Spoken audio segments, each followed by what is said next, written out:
how to invest in real estate from anywhere in the world without doing any of the work so you can be financially free 4 times faster. Most importantly, you don't have to ride the Wall Street roller coaster. What I'm going to share with you guys tonight is the exact strategy I use to quit my corporate job, to chase my dreams, to build generational wealth for my family, and to own my time and have more time with my family. All these dots is a Google map of St. Louis, and it's a house we manage. We manage over 700 units. That's a little zoom in of that Google map of all the units. This is my family. We are big Cardinals fans. I got 4 kids. And before I got into the real estate game and the corporate world, I was actually an Army Ranger. And that's an important part of my story, because people always ask, Jimmy, how did you learn to get started in real estate? And I read Rich Dad, Poor Dad in the middle of the desert. I had nothing to do but go on patrols and work out. And then I'd come home every day and read Little Purple Book. And I couldn't help myself. I had to start buying rental property. But the book blew my mind away, because it taught me one thing. It's that the rich don't work for money. They work for assets. And at this time, I was a 24, 25-year-old captain in the military, and I got paid twice a month. It didn't make any sense to me that, wait, I don't work for money, I work for assets. But once I understood this was like an inception moment. Like, I read that book 3 times on that deployment, and this just melted into my brain. Because growing up, and throw this in the chat, like, growing up, I thought the way to get rich was you had to be born with it. You had to be a ridiculously good athlete, like the man, Michael Jordan there. And unfortunately, athletically, I just wasn't there. Or you had to be a genius entrepreneur investor, Steve Jobs. And when I looked in the mirror, I recognized I was none of those things. So it's like, how was I going to get wealthy? This was the paradigm shift for me, is that I could not work for money. I had to work to acquire assets. And that wealth wasn't being one of these type of people. Wealth just happened when your cash flow exceeded your expenses. This was, like I said, an inception moment, a paradigm moment. And if you're on the call, who here has read this book, and what was your main takeaway? And so you're going to get this. I already talked about it, that I'm the Hulk. I am a ready, fire, aim type person. So I read that book, and I just started sending all my combat pay back to my mom and brother, and I started buying rentals. And I didn't know what I was doing at the time, but I started building this 2 houses a year habit. And Kiyosaki, another lesson he taught was, when you're young, you work to learn, not to earn. So I was making mistakes, but I was learning. And then eventually I got done with 3 deployments, and it was time to get out of the military. And Kiyosaki's like, when you're young, work to learn, not to earn. And the key thing he says in that book is you have to learn to sell. So I was like, hey, my brother's in medical school. I'll go home and learn to sell. And a recruiter's like, hey, you're coming from the military, your brother's in the Army, you should go into medical sales. And I was like, you know what? You're right. So I went into medical sales, trying to chase this cash flow greater than expenses dream. That was in 2008.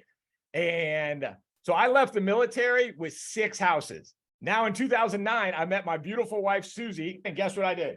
I bought 2 more houses. Then Bubba came 13 months later. Inside that 13 months, bought 2 more houses.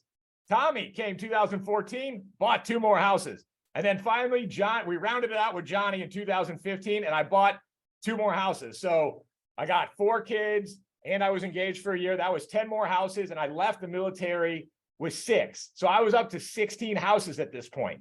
But at a certain point inside the corporate world, I made a devastating mistake. I got caught in the rat race. I had 4 kids, a wife. I was looking for security. So I forgot that, hey, I got into this medical sales business to learn how to sell. And instead, I was trying to learn, I was working to earn. And I was essentially trading time for money. Like I just felt trapped. I felt stuck. Every year, I'd get a new quota. And every year, I'd spend the entire year chasing the quota. And the next year, it wasn't like, oh, Jimmy, your sales quota is less. It's like, no, they would add 20% to it. So I felt like I was never, ever getting to head. And then that dream I got in Iraq from that Little Purple Book, I thought I was going to lose it. I had no confidence that I could do it. I was afraid. I was just like, I'm stuck. And then this was the breaking point really for my wife, Susie. But I had 4 young kids, and I missed 3 Christmas Eves in a row. So I sold medical equipment. If someone broke an ankle or hip, I would go to the surgery with the doctor and sell them the metal. So I was on call and on trauma the whole time.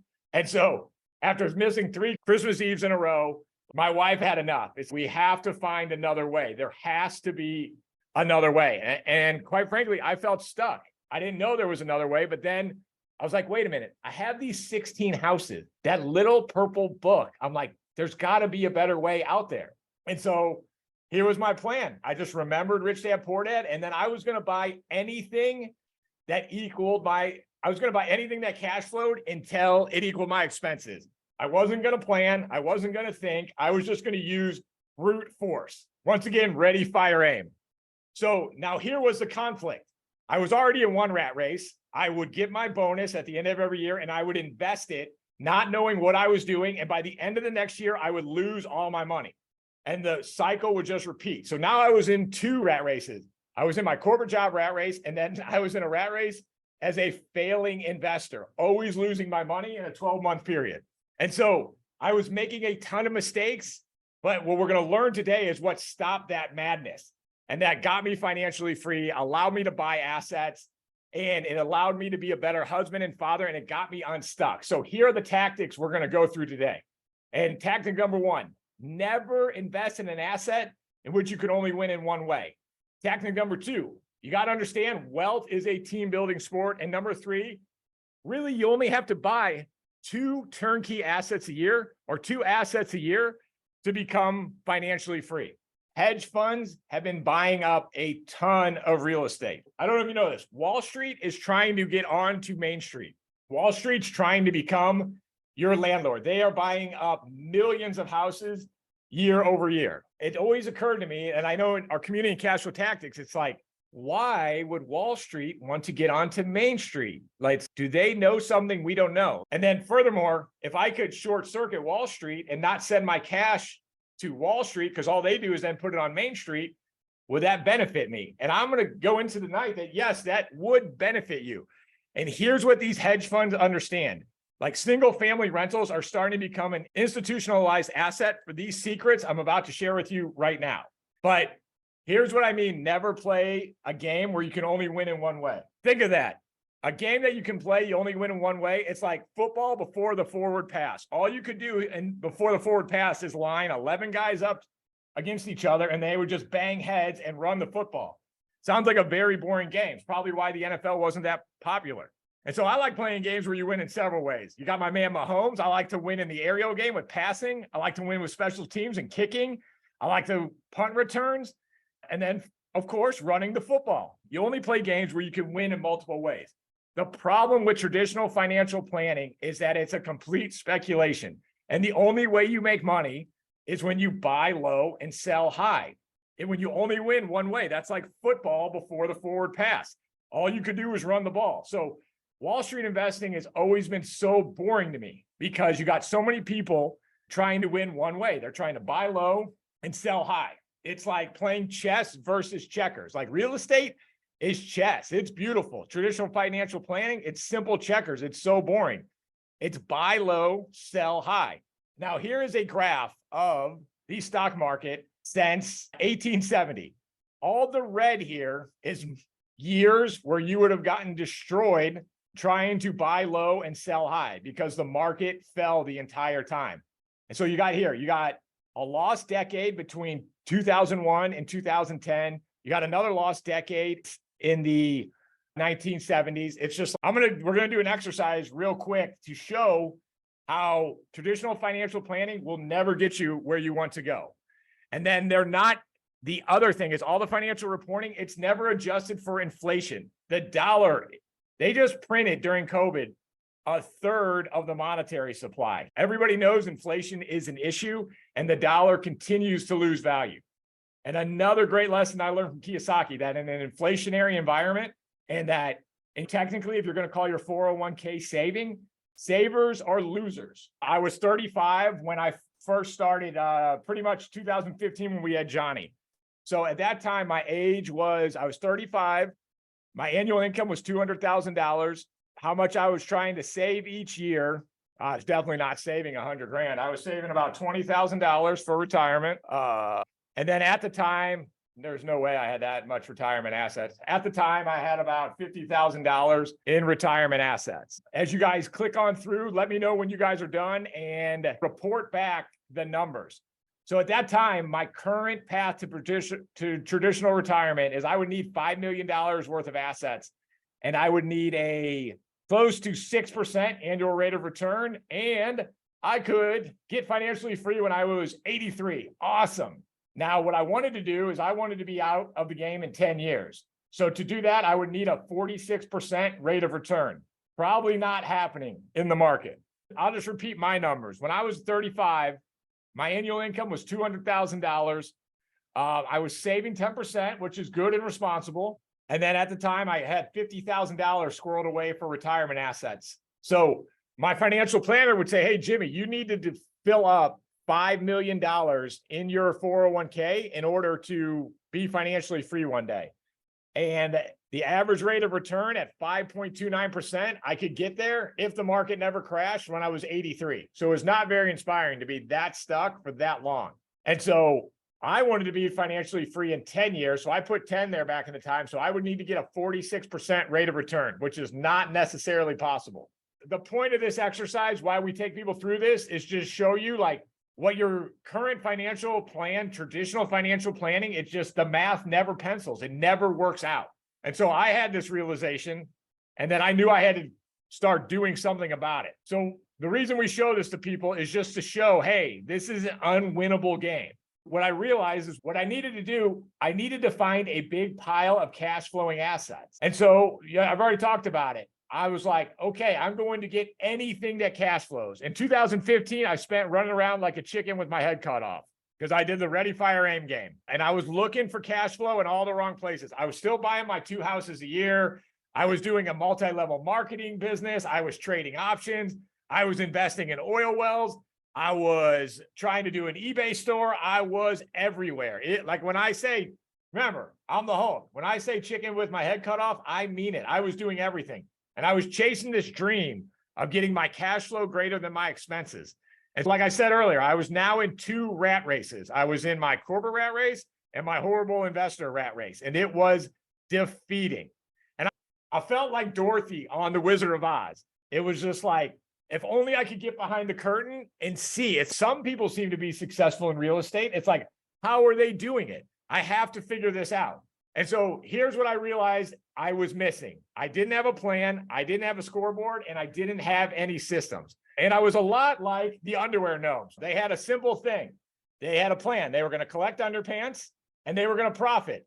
They had no idea what they were going to actually do in between. And so for me, it was, I was going to buy cash flow assets and get to financial freedom, but I had no idea what phase 2 was. I didn't understand what I needed for the systems, the scoreboard, any of that. And then this is when I hit rock bottom in those 2 rat races. The oil I invested went bust. If you can see, this is from the SEC, and they were informing me that I was part of a Ponzi scheme. And then I did get my money back one day. I got $10 back from the SEC from them investing this Ponzi scheme. But like I said, I had been buying 2 houses a year for 10 years. And then I met my new best friend, Brad. And Brad was like, wow, this guy's got a crazy amount of energy. But he said to me, Jimmy, you have 20 houses, each kicking off $300 a month. That's $6,000 a month. He's like, how much do you need to live? I was like, about 7,500. He's like, dude, what would happen if you would just focus on assets like these and stop wasting all your time and energy on losing deals? And then he was like, Jimmy, you own 20 rentals. Do you even understand why these assets work? And my answer to him was like, because Kiyosaki said they would. I had no idea what I was actually doing or why these work. So that's what I'm going to expose to you guys tonight, is why these assets actually work. And like I said, I just thought it's because Kiyosaki said they would work. And then Brad explained to me like, no, this works because of the 4 pillars. And so the lessons I learned were only invest in assets that have the 4 pillars. So I stopped doing everything else I was doing. No more oil, no more trading, no more eBay, no more multi-level marketing, none of that. And the only issue I had is I had a ton of energy, but this was too boring and too easy because I've been buying 2 a year for 10 years. I could do it without trying. So I guess I missed the drama. But what Brad gave me was the power of focus and what to focus on, just the 4 pillars. And so the results of that focus is I did get out of one rat race. I was able to buy 60 houses in 2016. And I'm going to get to this later in my story, but I escaped one rat race and traded it for another. And now there's been other people in our community. Scott Saunders, he bought 50 houses in about 3 to 4 years, and they're kicking off 30K in cash flow a month. So this, it's not just my story. It's understanding the 4 pillars and focusing. My man Sean on the call here tonight, he bought 10 houses in 2019 and escaped his rat race. So here are the 4 ways to win. This is why you're here tonight, not to hear my story and watch my technical difficulties, but there's 4 ways to win: appreciation, cash flow, tax advantages, and leverage. So I'm going to get into each one and explain each one real quick. So appreciation, everybody knows what that is. Buy low, sell high. We already talked about it. I don't know if you guys know this, but I didn't know this for a while, but median home price in the United States has doubled every 20 years for the last 70 years. So here is a chart of the median home price between 1953 and 2020. And if you look here, 1953, it was 18. By 76, it was 36. By 1985, they were up to 72,000. By 2001, it was up to 144.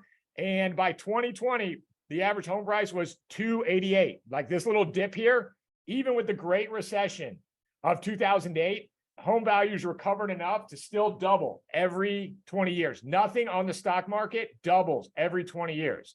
The second pillar is cash flow. Cash flow is the cash you're left over after all your expenses are paid. So your rent minus your mortgage, minus utilities, minus your insurance, what you're left at the end of the month, that's your cash flow. And do you want to know about the best thing about cash flow? Is you don't have to sell the asset in order to get a return. If you buy Bitcoin, if you buy stocks, if you buy bonds, the only time you realize a return is when you sell the assets. I love buying assets to put cash in my pocket, and I don't have to sell them to get cash. Once again, the key is to just buy a big pile of cash flowing assets. The third pillar is leverage. Leverage is the most powerful pillar and the most misunderstood, but using other people's money, I'm going to show you this in a second. It is quite frankly the only way to get ahead.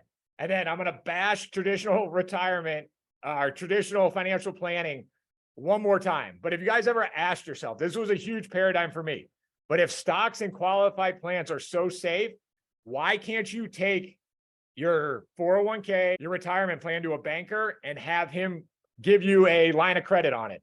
It's because bankers know that these assets are not safe, so they won't lend on it. But what will bankers lend on? They'll lend on real estate.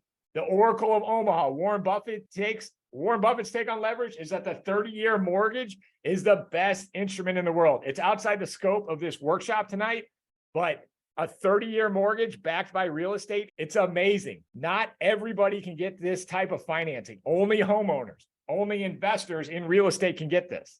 And so here is why leverage is so powerful. So here's a $100,000 house example. So you got a purchase price of 100 grand.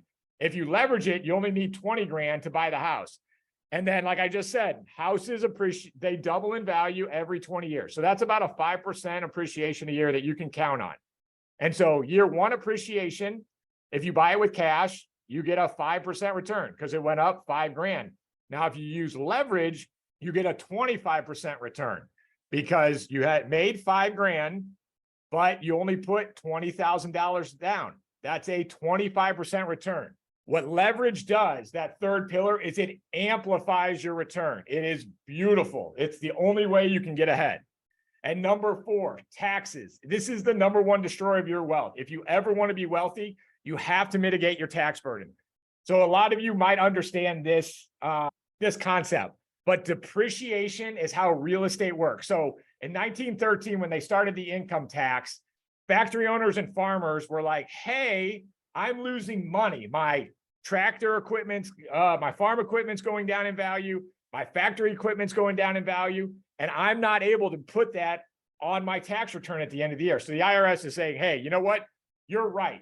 You can depreciate your hard assets year over year. So if a farmer made 100 grand, but his farm equipment depreciated $50,000, he only has $50,000 of taxable income. Depreciation, things like houses, cars, they decrease in value. But what is I'm going to take that back. Houses do not. Cars, farm equipment, factory equipment, other hard assets.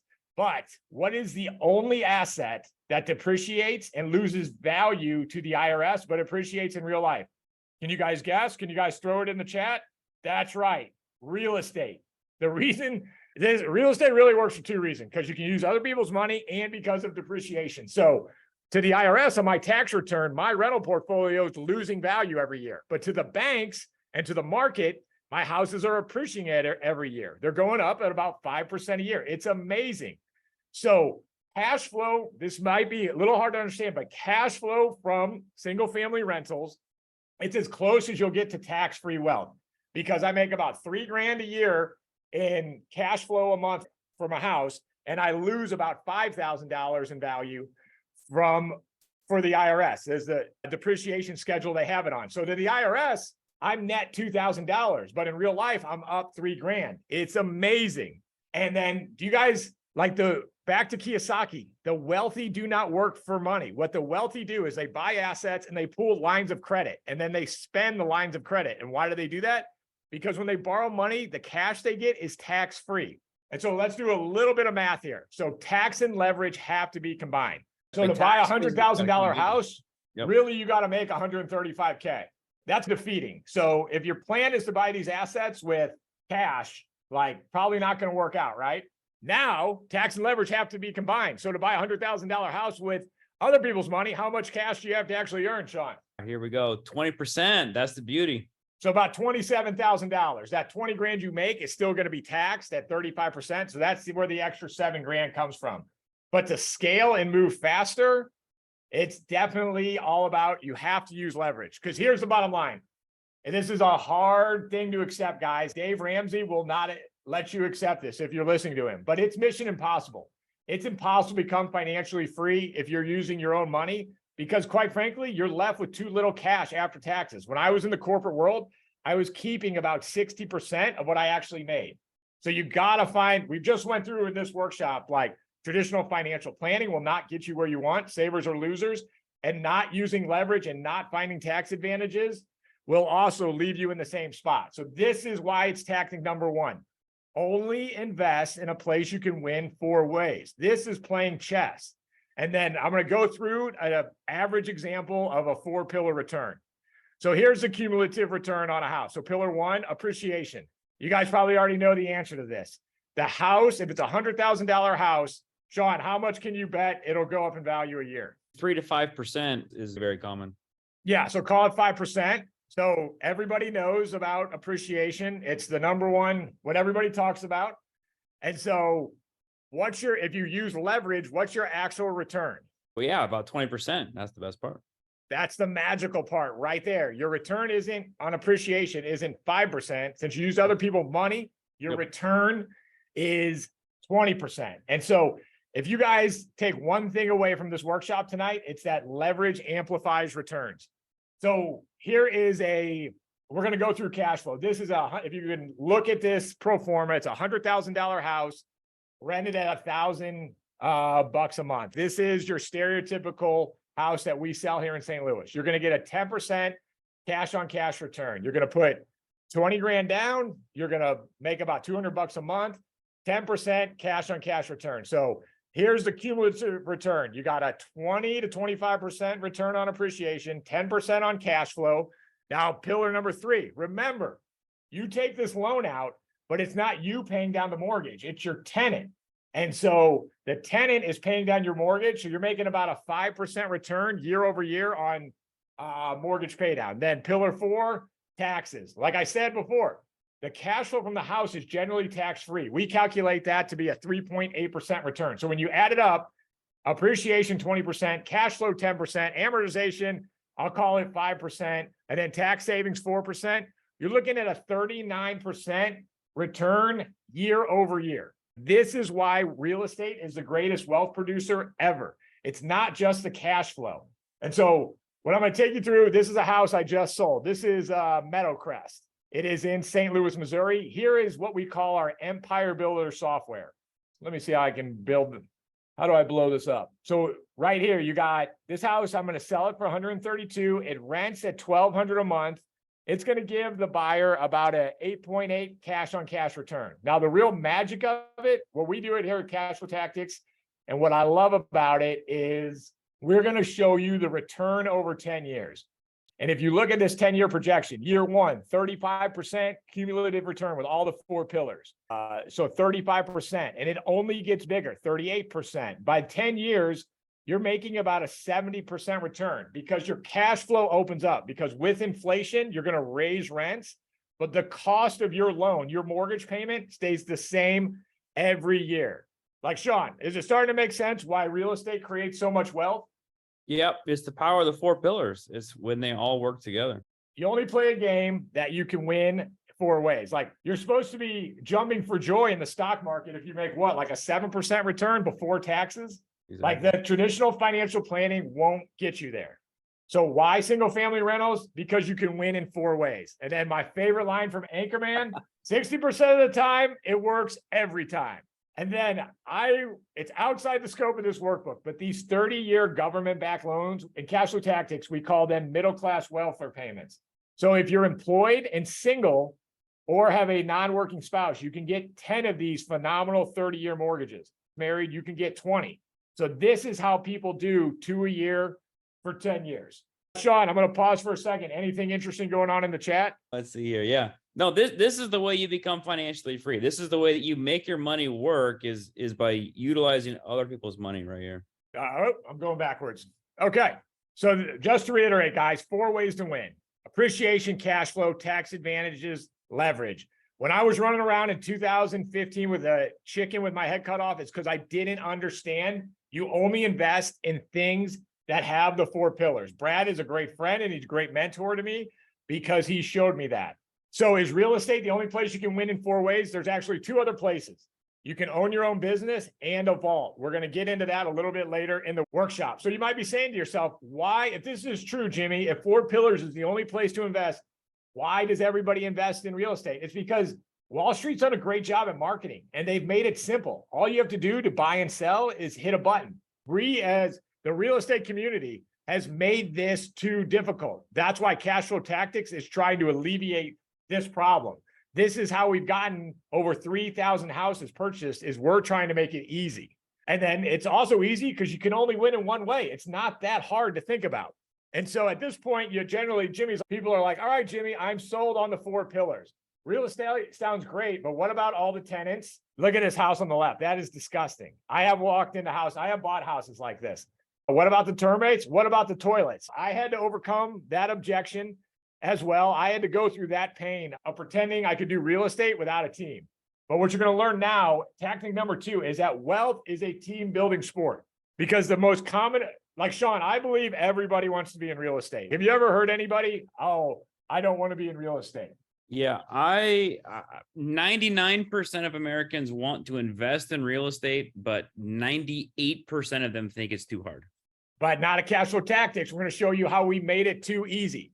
So back to my story, 2015-16, I had gotten 60 rentals, but I was back into another rat race, running around like a chicken with my head cut off because I was self-managing. I had made the same error. Like, I kept making the same error of trading time for money. I was too greedy to give up my property management fee instead of letting somebody do what they do best and paying them for it.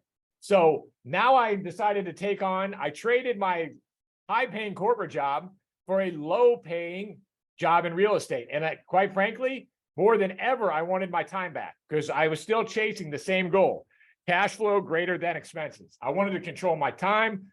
My kids are older now, but at the time I wanted to be coaching T-ball. But I was answering calls from tenants. I was doing maintenance calls. I wanted financial security. I wanted to be more present. So I had 2 jobs. I was working 80 hours a week in the corporate job, right? This is right in between, like, I'm managing 60 units and I have a job. So eventually I had to quit the corporate job. Like I said, I wasn't home anymore. I was gone all weekend looking at and rehabbing houses. I was taking leasing calls. I was dealing with contractors, and I was taking maintenance calls and collecting rent. It was the worst. And I was pinching penny. I was like that guy in that picture there. I was just like hanging on to every dollar. I refused to pay a property management fee. And then Kermit there. Sometimes I wonder if he's broke or cheap. I was just cheap. I had 60 houses. I had a big balance sheet.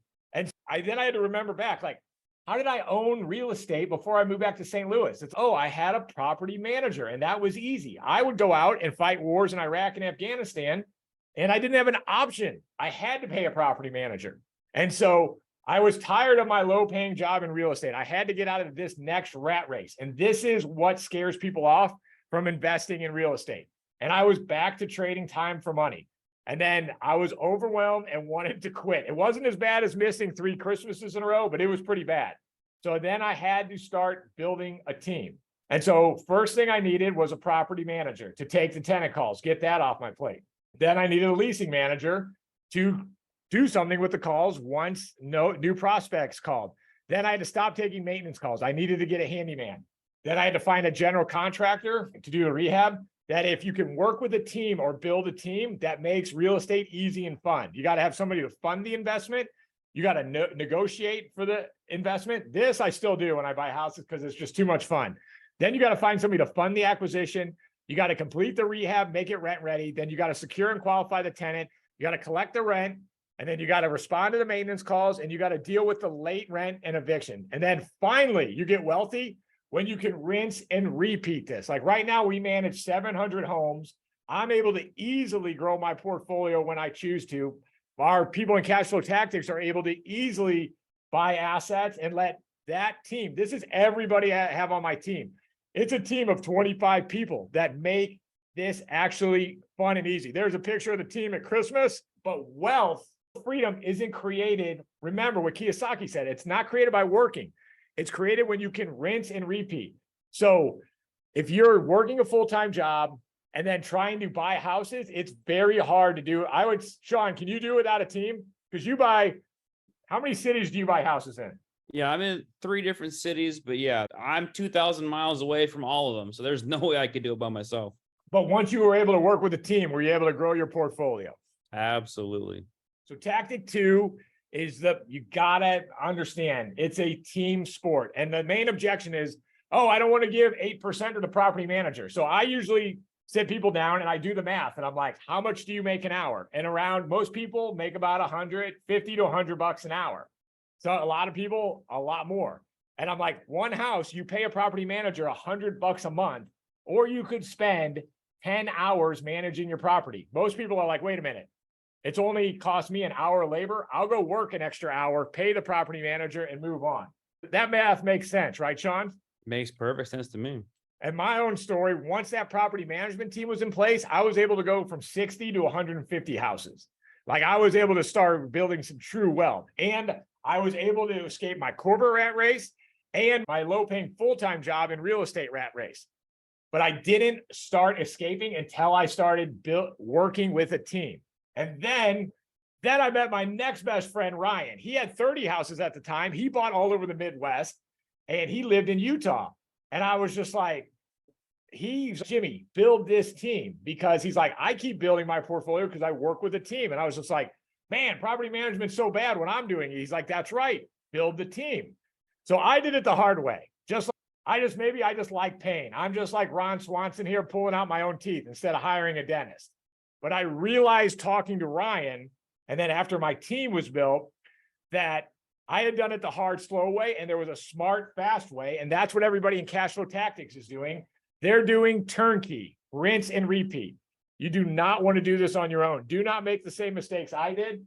Like I got to 150 houses fast. I bet you I could have gone to 300 if I had worked with a property manager in the beginning. So you can get wealthy in real estate without the tenants, toilets, and termites. Sean, how many of your houses have you actually walked? 1. How many Zoom calls have you been on with your property managers? Oh man, a lot. Yeah, that's the beauty. So turnkey is like Zoom or Instacart for real estate. Like you can leverage the technology. And so just to recap, the smart, fast way is turnkey because you work with a team and you rinse and repeat. So now I'm going to break it down to the basics on how you can do this 2 a year for 10 years. Sean, talk to the audience about, actually, let's walk through your timeline. And then you can tell everybody about the results. Because how many assets are you up to right now? Yep, I'm up to 19 right now. In 3 years? So we recommend 2 a year for 10 years. Do it in 10 years. But crazy people like Sean, he'll do it in 3. And we have several crazy people in this community like that. So here's the timeline. Boots on the ground in Memphis. This looks like the only one you ever went to, right, Sean? That was the only one I ever went to, the very first one. What year was this? 2019. Nice. Then you put a post up, thankful to be part of our group. Yep. And then November to May 2020, you bought 5 houses, it looks like, right? Yep. All right. So here's 2019, vaults established in October. You repositioned assets. You got with their network of turnkey providers.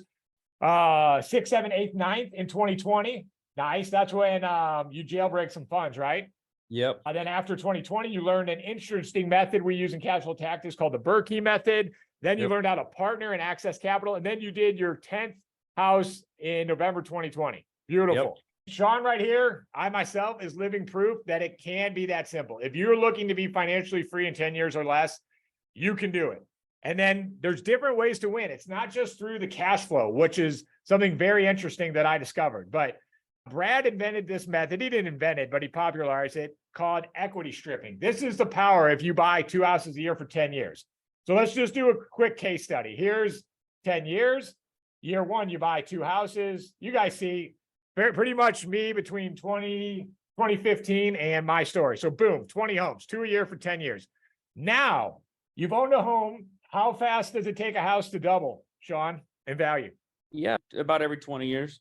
So at year 10, it's probably made a 50, it's gone up in value, probably 50%, right? Yep. Yep. So take a $250,000 original purchase price.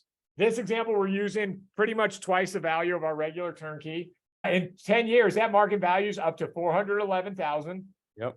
Your remaining mortgage is $170,000. You have $241,000 of equity built up in the house. You do a $75,000 or 70% cash out refi. Your new mortgage is $308,000. And I know I'm moving fast, guys, but I do want to get through all this content. And there will be questions at the end if you have questions about that. So your remaining mortgage is back down to $170,000.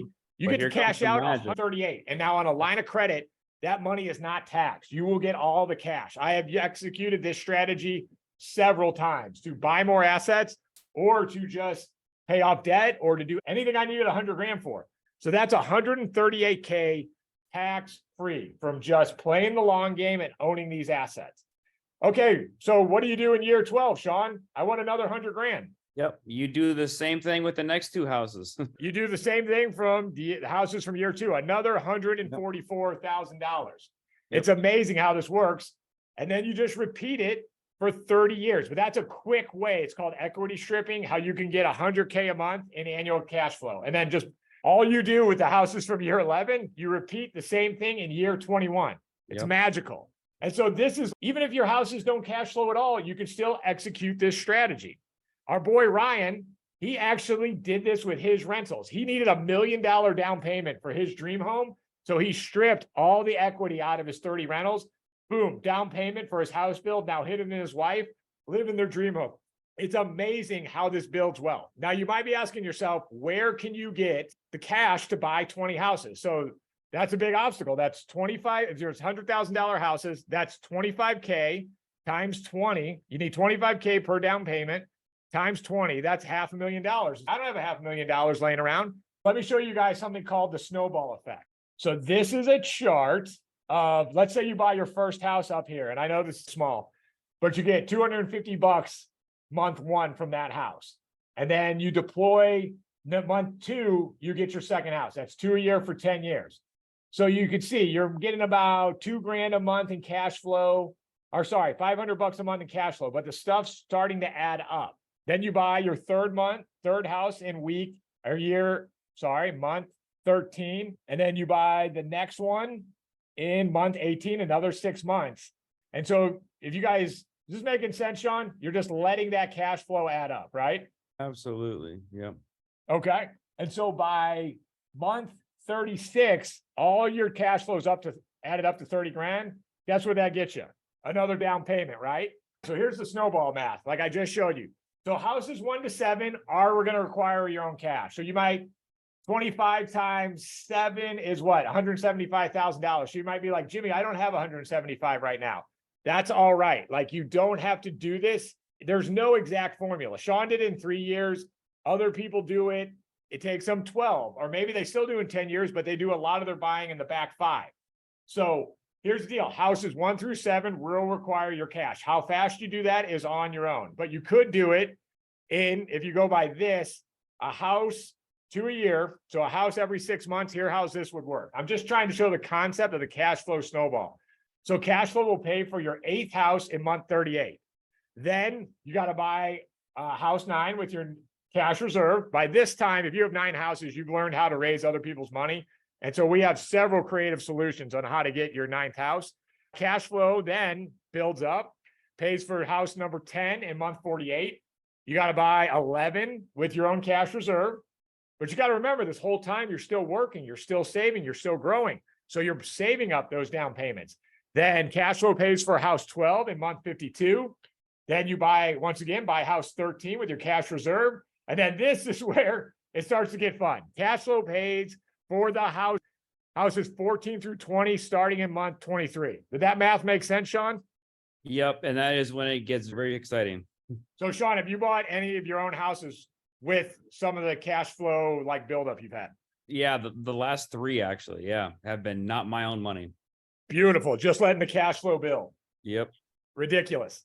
So now you got your big pile of assets. It's beautiful, right? At this point, you're probably feeling a couple ways. You're like, man, Jimmy's been bad at his tech tonight, but you could be feeling overwhelmed. Wow, he also talks fast and I'm drinking through the fire hose.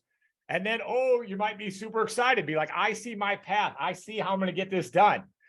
Just like how I felt like Dorothy in the Wizard of Oz, like not being able to see behind the curtain. I'm about to show you guys all billionaires. They all have their own personal vaults and what's described as a tax loophole that secures $1.5 billion a year. Look at how Jim Harbaugh gets paid. The famous coach from Michigan, 35% of his income got paid to him inside a vault. It's magical. Why do you do that? To keep the government's grubby hands off his income. And the vault's hiding in plain sight. 8,000 major U.S. banks have stockpiled billions, $1.84 billion. Google Tier 1 Capital. Find out what that is. It's all stored in life insurance. And now, as we've said earlier, don't do as Wall Street says. As we all know, don't do what politicians say. 54 elected politicians have secured millions in these tax-free vaults. And like everything else inside Cash Flow Tactic, it's hiding in plain sight. So you might be saying, Jimmy, I don't have the money to invest. That is not true. You do have the assets to invest. You do have the capital to invest. It's the money's trapped inside of traditional financial planning. So a lot of things we have to do is jailbreak your capital. You got to remember, you've been playing football one way, just running the ball. We got to show you all the different ways to play. Ask yourself, what is worth owning your time worth? This is Leah Whitman. She's a leader in our community. I think she's up to 20 assets as well, sending us a video of her and her husband skiing. And remember, financial freedom's a lifestyle, not a destination. So one thing that holds people back from achieving their potential, it's fear. This is what it felt like jumping out of planes in the Rangers. But what I had to do is just step. There's no special skill other than just taking that step out the plane. That is how you overcome fear. You take that first step. You got to take that step.